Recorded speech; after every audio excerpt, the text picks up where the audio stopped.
నువ్వేంటిక్కడ? ఇక నుండి నీలాగే తను కూడా.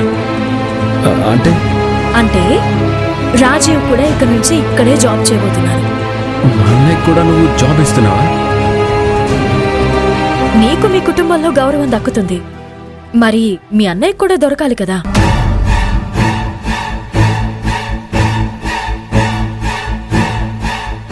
నీ దగ్గర ఉద్యోగం చేస్తే దొరికేది గౌరవం కాదు, అవమానం.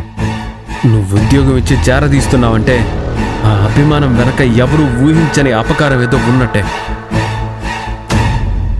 ఎందుకు రాహుల్ బావా నా మీద అలాంటి నిందలు వేస్తున్నావు? ఎందుకంటే నువ్వు పువ్వులా కనిపించే ముళ్ళువి కాబట్టి, మెత్తగా కనిపించే కత్తివి కాబట్టి.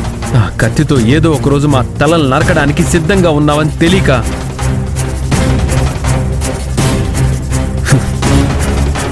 మా అన్నయ్య నీలాంటి కసాయిదాన్ని నమ్ముతున్నాడు.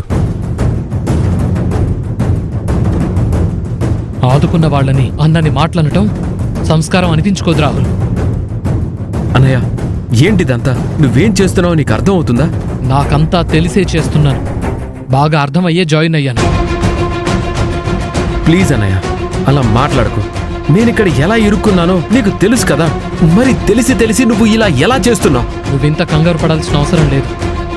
నేను నీలాగా ఇరుక్కును ఇరకాటంలో పడితేనో ఇక్కడికి రాలేదు, నా అంతట నేనే ఇక్కడికి వచ్చాను. నమ్మలేకపోతున్నాను అన్నయ్య. ఇక నుండి నీ కళ్ళ ముందే తిరుగుతాను కదా, నమ్మక తప్పదులే.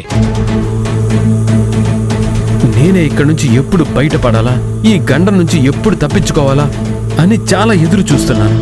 నా పరిస్థితి తెలిసి కూడా నీ అంతటి నువ్వే కావాలని వచ్చావని చెప్తావేంటన్నయ్య? చూడు రాహుల్, జాబ్ లేకపోతే వాల్యూనే లేదు, సంపాదించకపోతే అసలు మనుషులనే చూడడం లేదు.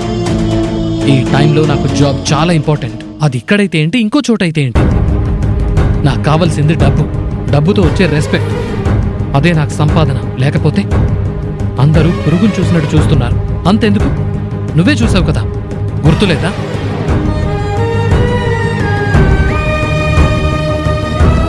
అలా మాట్లాడతావేంటన్నయ్య? డబ్బు లేకున్నా నువ్వు నా అన్నయ్యవి.